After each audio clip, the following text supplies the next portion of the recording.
Good afternoon and welcome to day 3 of the S.M.A.S.H Foundation's Career Readiness Expo.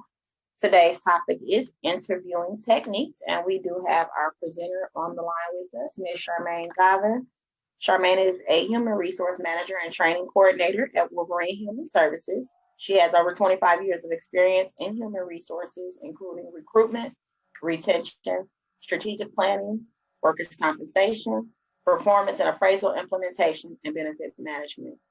Currently overseeing the team responsible for over 500 plus employees. Additionally, she's working towards completing a PMP within the current year. This will enable her to venture into entrepreneurship, offering professional consultation and services. She has received several Employee of the Year awards. She's an ADP certified professional, professional level TCI instructor, employer consultant team at Henry Ford Community College, and has led and participated in multiple panel and conferences in the HR field. Lastly, one fascinating fact about Charmaine is she's a licensed Zumba instructor, and she has been for approximately 5 years. So, ladies and gentlemen, we're going to utilize the chat for any questions or concerns.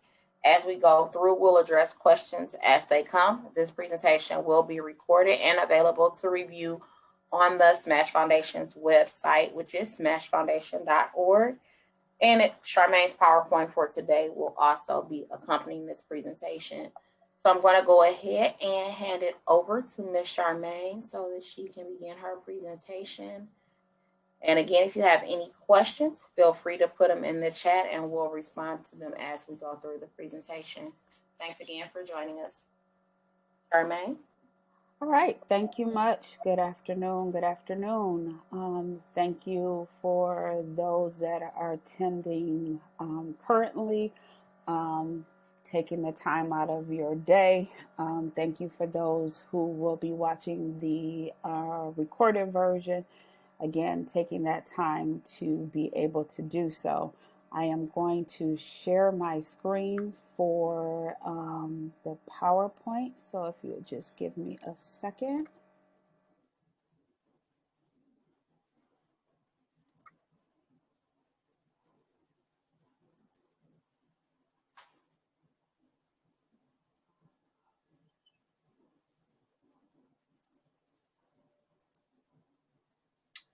All right, you should see the welcome screen right in front of you in the chat. If you don't, please let me know. But again, good afternoon. I love human resources, which is why I have stayed in it for so long and have interviewed for several years without dating myself. But I've already given information about me, so we're going to now talk about the reason why we are here. Interviewing practices. With COVID, some interviews are still done in person, but others are being done virtual. So I'm going to talk about the actual best practices for both. Some of them will overlap, but again, this is going to be for both. So best practices in person. The best information that I can give you is to be prepared. Interviewing is a process, and the more prepared you are, the better it's going to be for you. Part of that preparation is having a resume ready. Now, I understand most that you will have already submitted a resume and or application in order to even be considered and set up an interview. However, it's still important to make sure that you have a resume readily available with you at the time of the interview.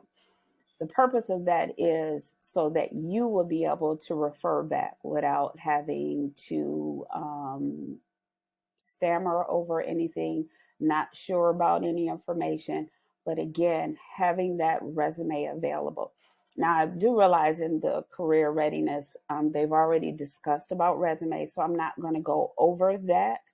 However, there are resumes, the format is for to bring out those skills, those qualifications, that experience, and it does not always have chronological order.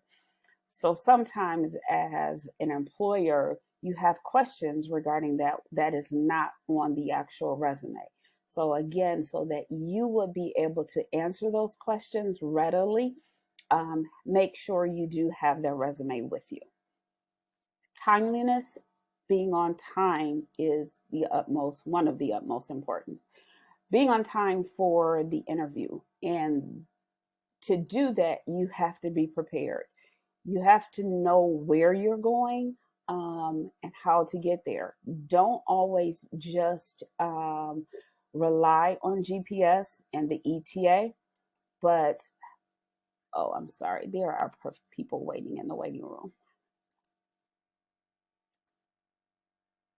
All right, hold on one second. So you have to know where you are actually going. So being on time is important. So say for instance, you have a interview downtown. You need to know that you will need to allow some time for parking and or making sure you're parking in the correct area, making sure you have the funds for parking. Whether or if you have an interview at, say, maybe Royal Oak, where you have to have a meter, so you're able to actually do that.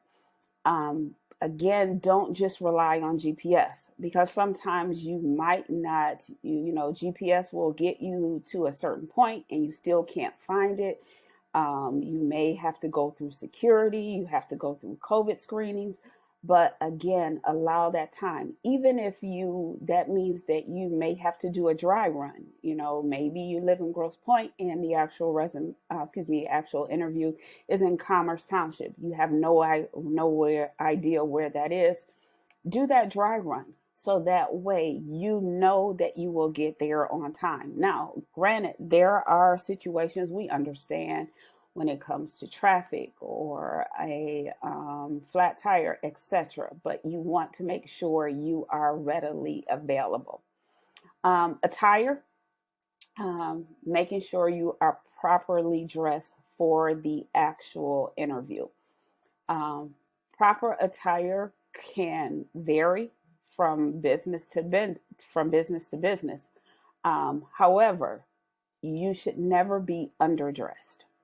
So there are certain items that are never appropriate. So it's never appropriate for flip-flops. It's never appropriate to have a bonnet on your head. It's never appropriate to wear a scarf or a hat.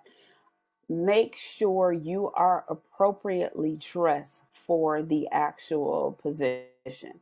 That can range. If you're applying for a janitor position, maybe a shirt and tie, or if you're applying for a leadership position, it may be more conservative. But there are agencies or companies, again, that are a lot more lenient, but again, you want to make sure that you are not underdressed. You also want to make sure that the clothing that you have is it's neat, it's ironed, there are no torn or ripped jeans. Again, appropriate attire. Etiquette goes along with that preparation. Being courteous, not just to the person that you're actually interviewing, but to each person that you come in contact. Now, it may be a different person that calls to set up your interview. But to be rude to a secretary or a person that's actually calling just because they're not, or you don't think that they're the person that's interviewing, could actually hinder your resume or your candidacy from going any further. I've had people that I may just answer the phone because I was there or answer a door, and they have been like rude or condescending because they didn't know I was the person that was actually interviewing. It shouldn't be, I'm only going to be courteous to that particular person. You need to be courteous to anyone that you come into contact with. Okay. Timeliness, not only as far as being on time, but there is you can be too early. Anything over a half an hour can be considered too early. Now, again, we do understand things happen. Maybe public transportation, that is the only time you can get there. That's fine. Just let them know that, this is a circumstance and I'm fine. I know I'm early and I'm willing to wait. It's when you're an hour early and expect to be seen at that time. Interviews are set for certain times for a reason, whether it's other interviews that are going on, whether there's meetings or whether it's just a regular day-to-day items. But you can't expect to come hour and 2 hours early and just be seen. Okay, so proper etiquette. Lastly, come alone. Don't bring friends with you. Don't bring your parent or and don't bring your children to the interview. If it's in fact that, someone needs to drop you off, that's fine. Again, just have that person that stay in the car, but don't have someone else come in with you for an interview. And again, don't bring your children to an interview. What that is showing the employer is if you are having issues with sitter, etc., as that employment goes on, that's probably going to be an issue as well. You have people who just bring the children to sit in the interview with them. It's not proper etiquette. Okay. So those are some of the best practices in person. Okay. We're going to go on to practices virtual, and some of these may be the same or, similar, but there are some that are different. And again, a lot of companies are going to only virtual or at least part virtual. Still want to make sure you have their resume, again, so that you would have that information readily available for yourself. And you still want to have proper attire. Now, don't just assume because of the fact that it's virtual that it's not going to be a video. A lot of companies will require that video is on because they want to be able to connect. They want to be able to have that actual conversation and see who they're talking to. So be prepared in order to make sure that you're okay with having that video on. So have proper attire. Well, at least for waist up. If you don't have it all the way, then make sure you don't get up, but have that proper attire and be prepared to have that video on. Declutter and distractions. So if you're home and you need to get into a quiet room by yourself, make sure you don't have any distractions or kids, or family, pets, so that you are only focused on the interview and that interviewer is only focused on you and not what's around you. So if you have a dishwasher going, refrigerator, someone cooking, again, get into a quiet place that you will not have any of those distractions. Okay. Computer check. Some employers use Zoom, some use Teams, whatever it is, making sure you actually beforehand check your computer, download whatever that's needed. The audio, the video is actually working. If it's a 10 o'clock interview, don't wait till 9:50, 9:55 to download and see if there is any problems. As soon as you get the information, go ahead and just download it and making sure it's working on whatever device it is that you're using. Making sure that you have that connection. So if that means that everyone else in the house or wherever you are has to be off of the internet to keep you having a strong connection, then do so. Okay. Again, we realize things happen. especially when we're dealing with the internet. Knock on wood, not going to have a problem today, but things happen. But you want to be, again, as most prepared as possible. Um, I was participating in a forum, I think it was a week ago, and we were discussing whether or not it's appropriate for people to be in a car when they actually interview. I mean, personally, I don't mind it if someone is actually in a vehicle, as long as they're not driving, of course.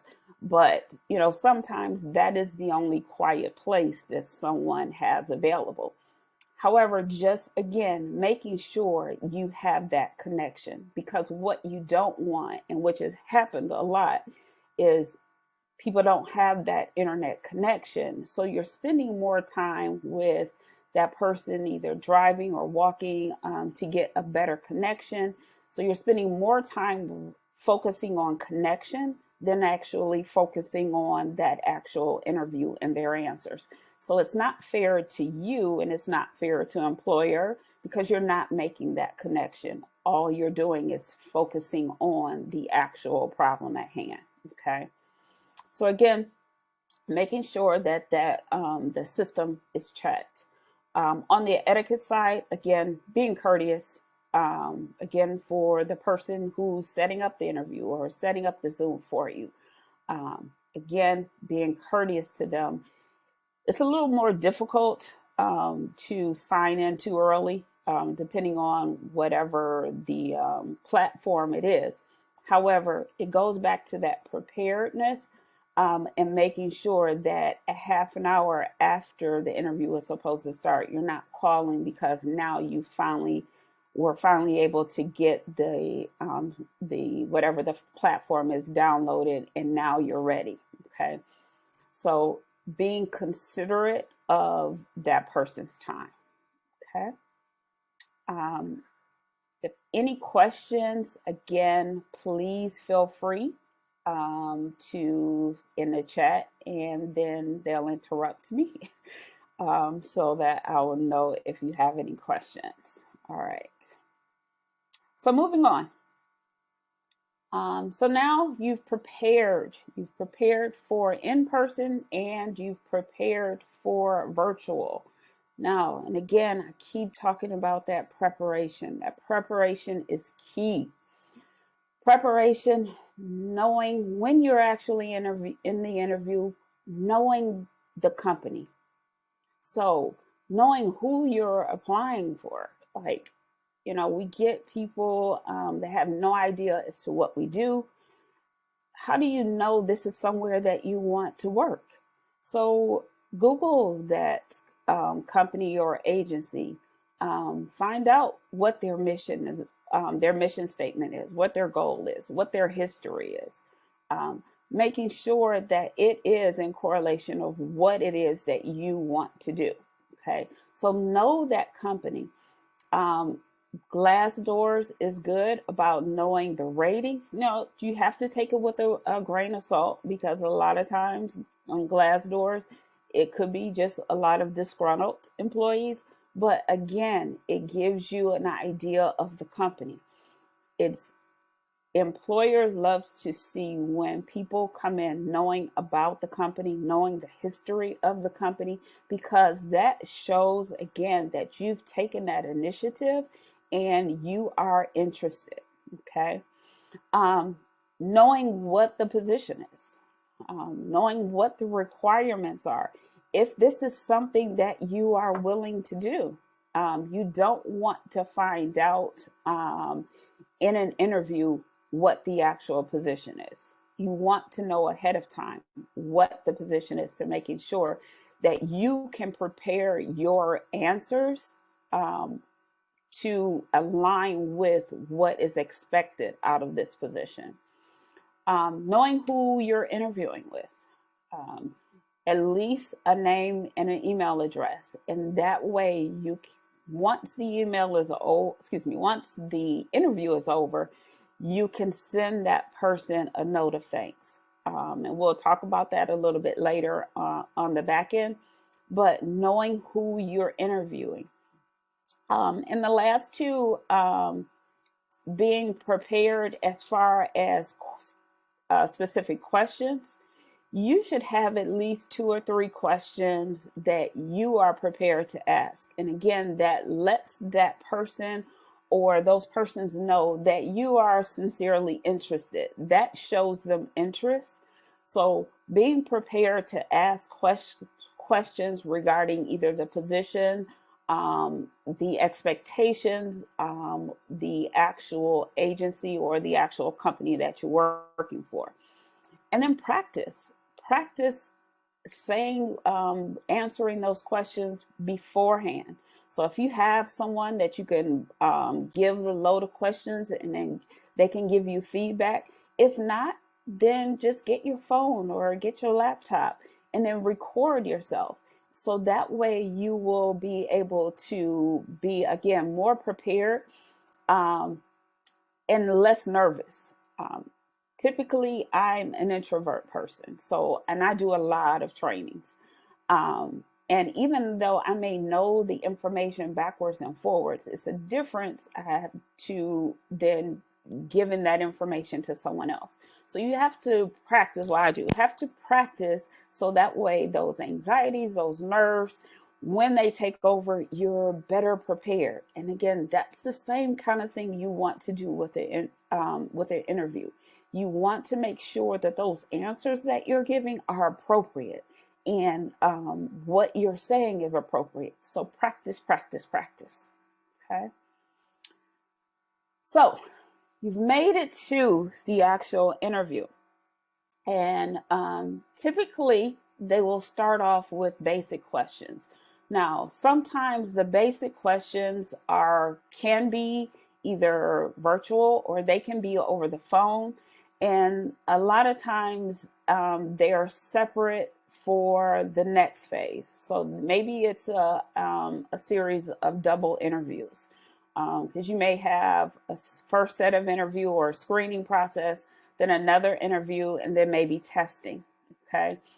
And typically these are kind of like the basic questions. So you should already be prepared to answer these sort of questions, even if it's on a phone interview.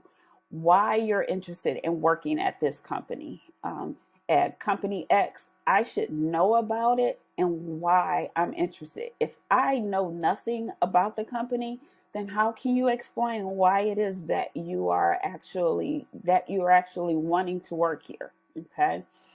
You should be prepared to tell about yourself. That includes your work history. That includes your accomplishments.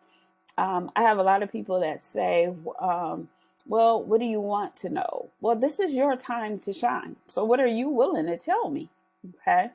Or they may say that, well, I don't want to sound like I'm bragging, but again, this is your time to sell yourself. Okay. So tell about yourself. What motivates you in a workplace?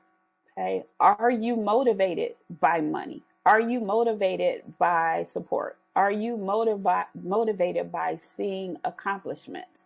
And that also gives that person that's interviewing the insight as to what's going to help you to stay.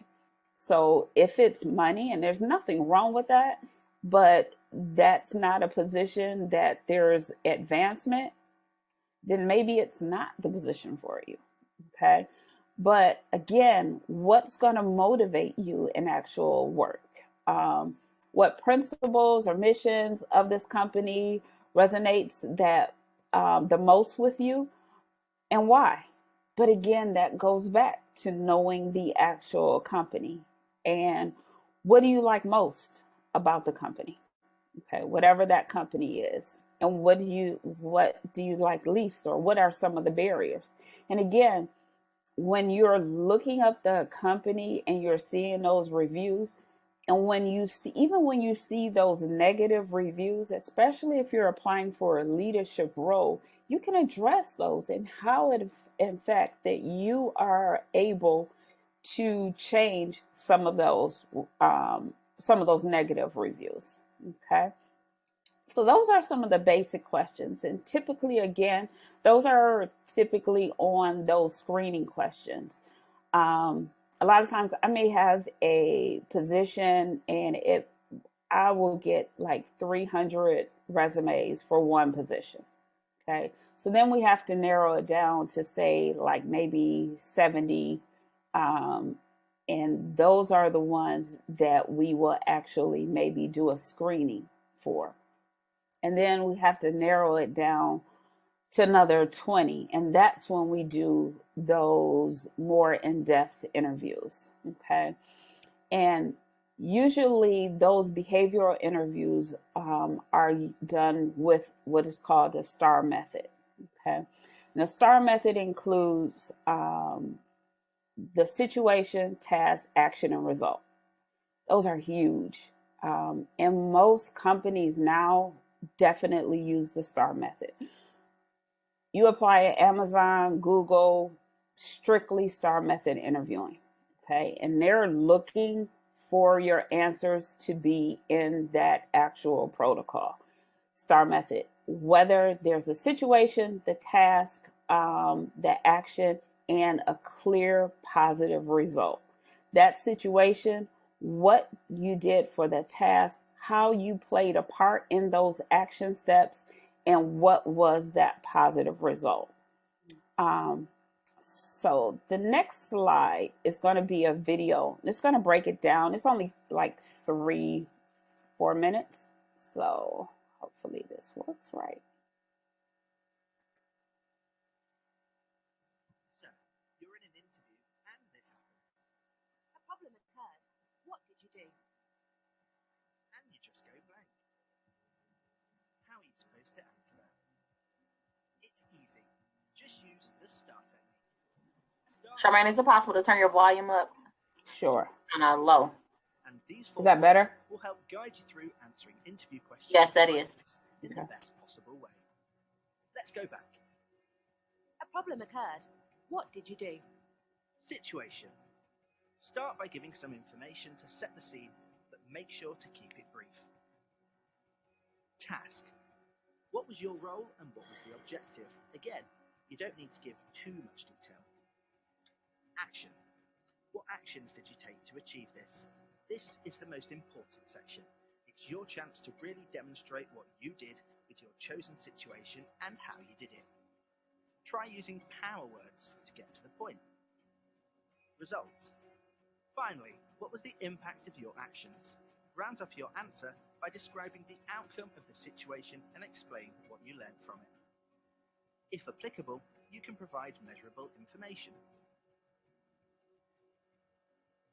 Excellent.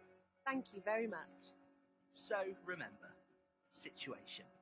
What was the situation and when did it take place? Task. What task was it and what was the objective? Action. What action did you take to achieve this? Result. What was the impact of your actions?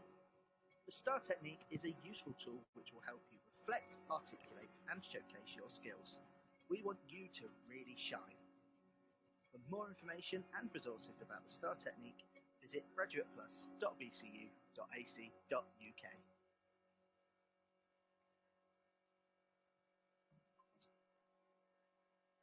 All right. So again, that STAR method is used so vastly around all different fields.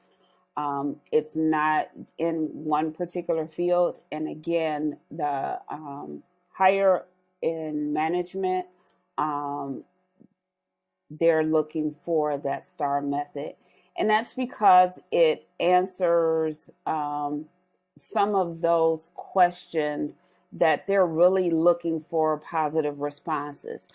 Tell about your proudest professional achievement. And these are just are some of the examples. A time you had to handle a crisis. Examples when you did more than what was required for your position. Example when you've received criticism and how you are able to handle that.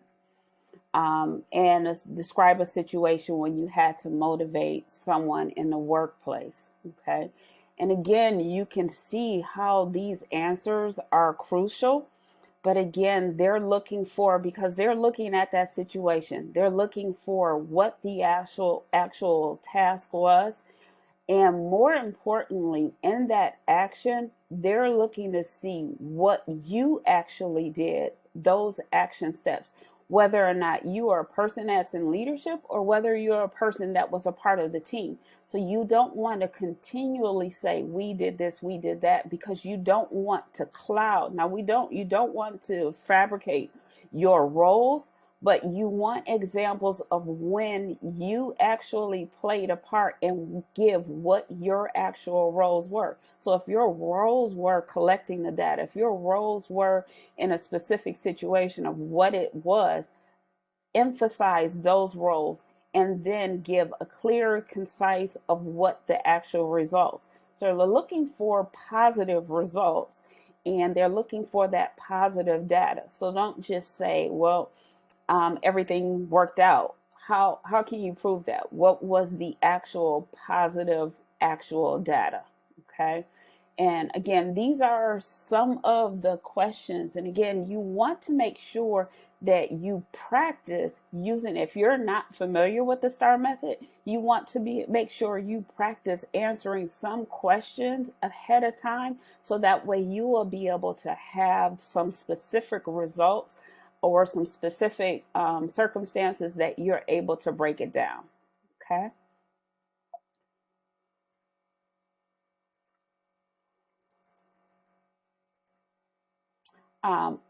Another reason that the STAR method is so popular is because it brings out those soft skills. And again, in your resume, and I'm sure you already discussed the hard skills versus soft skills, but hard skills are those skills that are tangible, that you can actually see and quantify. So whether it's a degree, certification, typing skills, computer skills, those are hard skills. So it's those soft skills that are always listed, but that's what that STARS brings out. If you have those critical thinking skills, those communication skills, those leadership skills, teamwork, that positive work ethic or that positive attitude. And those are, I don't want to say which, if it's more important but it's just as important as those hard skills. Because if you have that, those hard skills, but you're not able to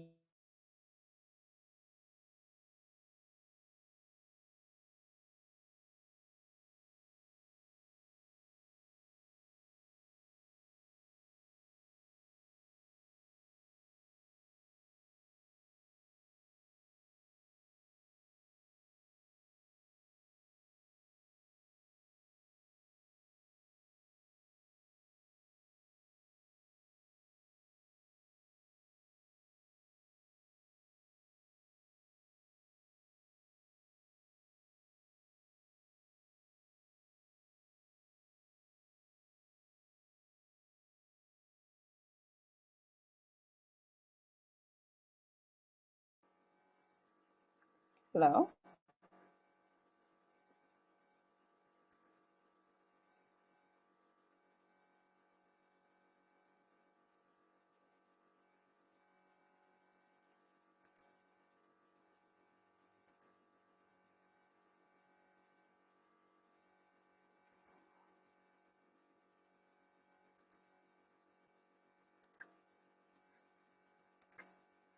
Okay, not sure what happened.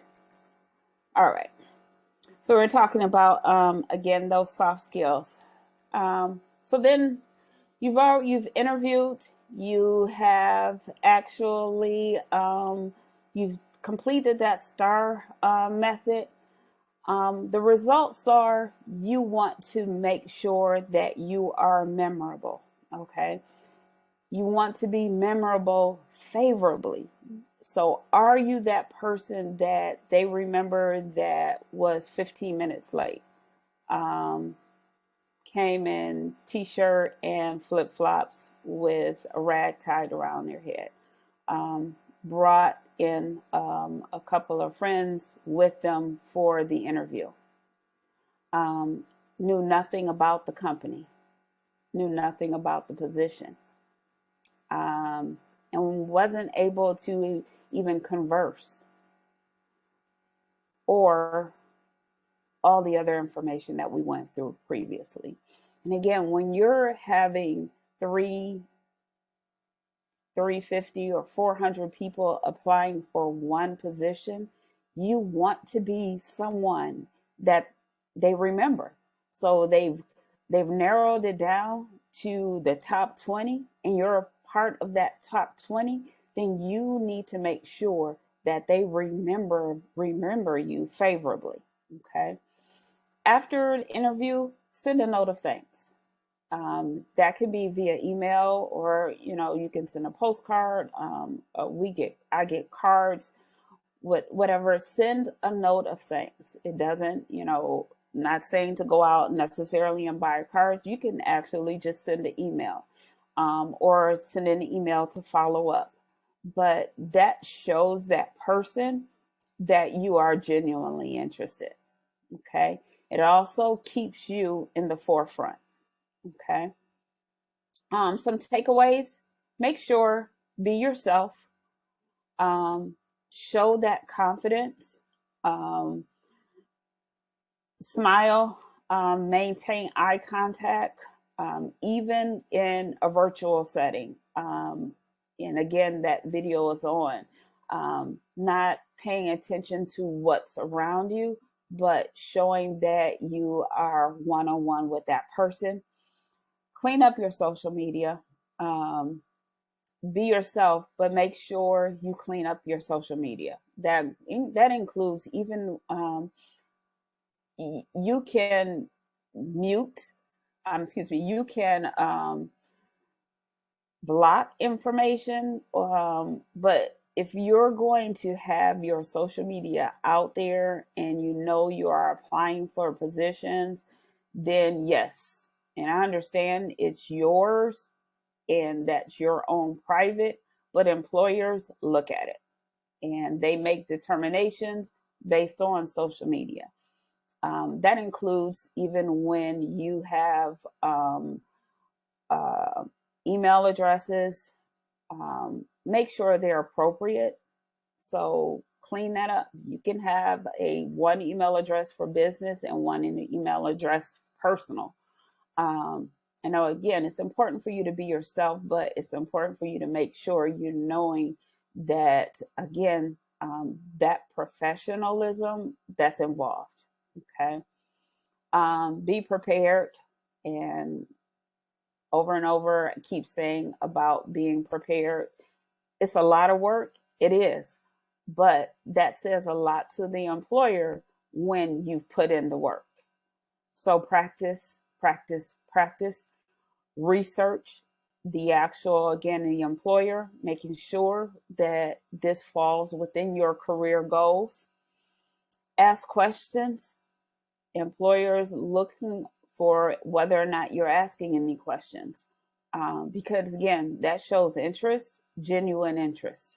So have at least, again, a couple of questions that you are prepared to ask regarding the position.